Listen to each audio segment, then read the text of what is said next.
เสยยองน้องมันเพี้ยนเฮียนหูยังกะน้องเด่นได้มาเห็นน้องเลวคือแก้วแหวนแยงเพื่อนสายสางสาแหวนไม้ก่อนมันทั้งยิงตั้งก็มีความสำคัญเพียงนั้นน้องก็ห้าวหันเก็บพันเพศสายสมเป็นหญิงยุคใหม่งามนับใจสู้ทนโอดทองงามแต่หูแต่จูบบ่หอมงามแต่หูแต่จูบบ่หอมใส่ผู้ไม้อยู่ดอกนี่ก็นานก็นานโอ้น้อสาวเจ้าแหลงามนับใจใส่ความสามารถสมเป็นหัวใจของสาว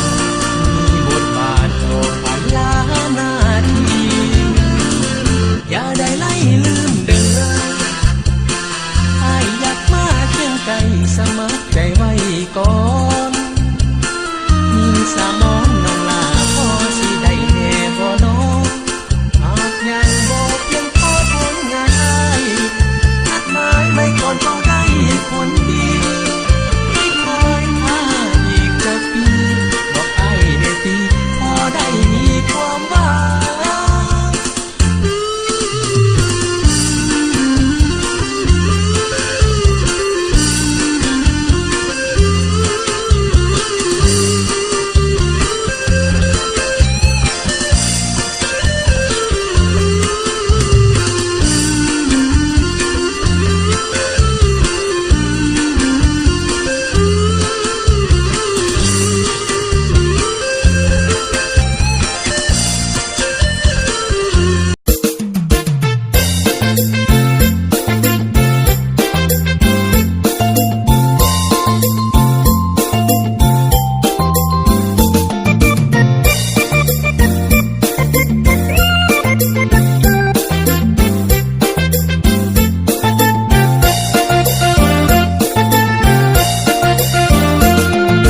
ปัญหาหนักอีกแล้ว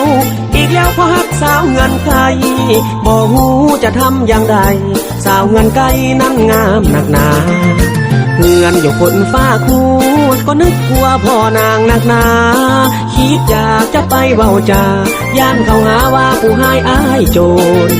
คิดอยากบอกกับน้องแม่เนื้อทองอ้ายหักสุดหัวใจคิดอยากข้ามหัวเข้าไปแต่บ่ไหวเพราะมันสูงพิลึกคิดอยู่หลายคืนหลายวันแม่น้องคานตะวันยิ้มให้แล้วเราจะทำอย่างไรทนบ่ไหวจะลอดหัวไปหานาง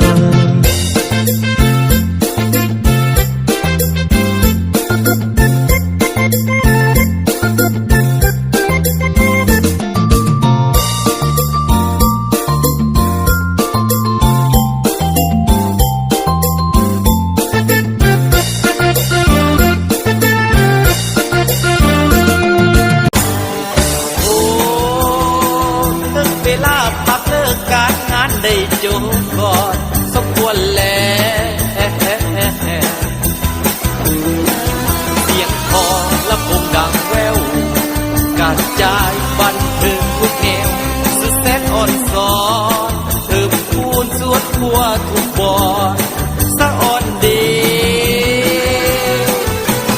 เบิ่งแล้วแสนตื่นใจเมืองลาวใหม่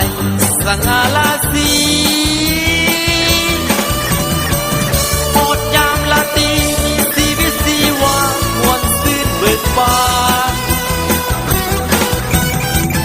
ได้สมรายการของศิลปะวรรณคดี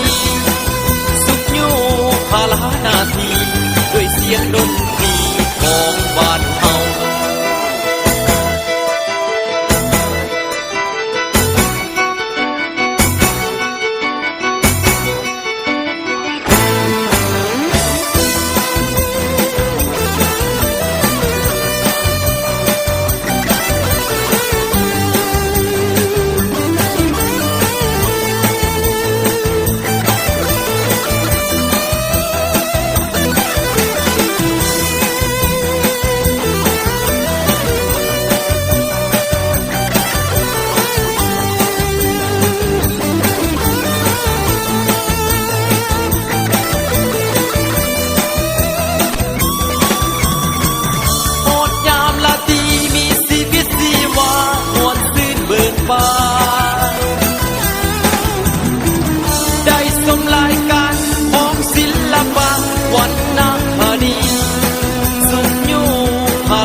สียงดนตรีของบ้านเฮา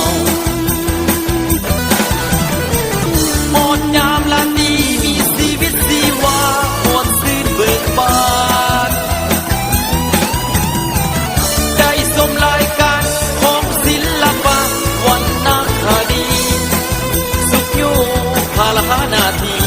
ด้วยเสียงดนตรีของบ้านเฮาหมดยามลานีมีชีวิตชีวามวลซื่นเบิกบานได้ชมรายการของศิลปะวรรณคดีสุขอยู่พาลหานาทีด้วยเสียงดนตรี